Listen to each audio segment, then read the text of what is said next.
నెలకు సన్మానుగా అవినీతి డబ్బుని వైట్ మనీగా చేసుకోవడంలో ఉపయోగపడే అంశం ఒకటి వ్యవసాయం. ఈ అవినీతి ద్వారా సంపాదించిన డబ్బుని చాలా ఎక్కువ శాతంగా ఈ స్థిరాస్తుల మీద, అనగా వ్యవసాయ భూములు లేదా ఇల్లు వగైరాల మీద పెడుతున్నారు. అయితే ఆదాయ పన్ను చట్టంలో వ్యవసాయం మీద వచ్చే ఆదాయానికి మినహాయింపు ఉండడంతో ఈ వ్యవసాయం మీద వచ్చే ఆదాయానికి ఒక స్థిరమైనటువంటి విధానం లేకపోవడం వల్ల కూడా ఈ అవినీతి సొమ్ముని వైట్ మనీగా మార్చుకోవడం అవినీతి పరులకి చాలా ఉపయోగపడే అంశంగా ప్రస్తుతం ఉంది. చాలా ఎక్కువ మంది అవినీతి ద్వారా డబ్బు సంపాదించి దానిని వ్యవసాయం మీద వచ్చిన ఆదాయంగా కూడా కొంత చూపెట్టి దానికి ఆదాయ పన్ను మినహాయింపు తీసుకోవడమే కాకుండా దాన్ని వైట్ మనీగా చేసుకున్నారు. కాబట్టి ఈ అవినీతి నిర్మూలించాలంటే అవినీతి ద్వారా సంపాదించిన డబ్బుని వైట్ మనీగా మార్చుకునే మార్గాలని ముందుగా ప్రభుత్వాలు మూసివేయాలి.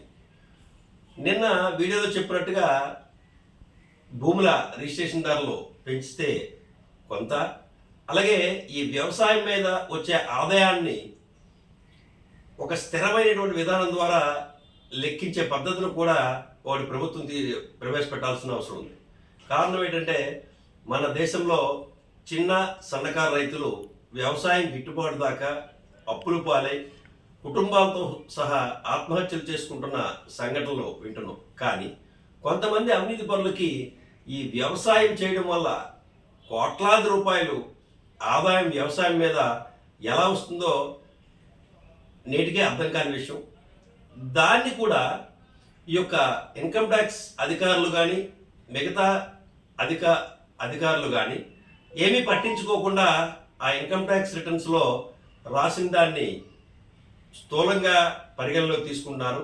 దీనివల్ల అవినీతి చేసి డబ్బు సంపాదించిన వారు కూడా తమ అవినీతి ద్వారా డబ్బుని వైట్ మనీగా కూడా చూపెట్టుకొని దాని ద్వారా లబ్ధి పొందుతున్నారు. కాబట్టి ప్రభుత్వం ఇప్పటికైనా ఆదాయ పన్ను చట్టంలో ఉన్న మినహాయింపుని ఒక స్థిరమైన పద్ధతి ద్వారా ఏర్పాటు చేసి ఆదాయ పన్ను చట్టంలో సరైనటువంటి మార్పులు కూడా చేసి వ్యవసాయం మీద ఆదాయాన్ని ఒక స్థిరమైన లెక్క ద్వారా మాత్రమే చూపెట్టి ఆ యొక్క ఆదాయాన్ని అంతకుమించి చూపెడితే దాని మీద దృష్టి సారించి చర్యలు తీసుకోవడం ద్వారా ఎంతో కొంత అవినీతిని అరికట్టే అవకాశం ఉంటుంది. జై శ్రీరామ్.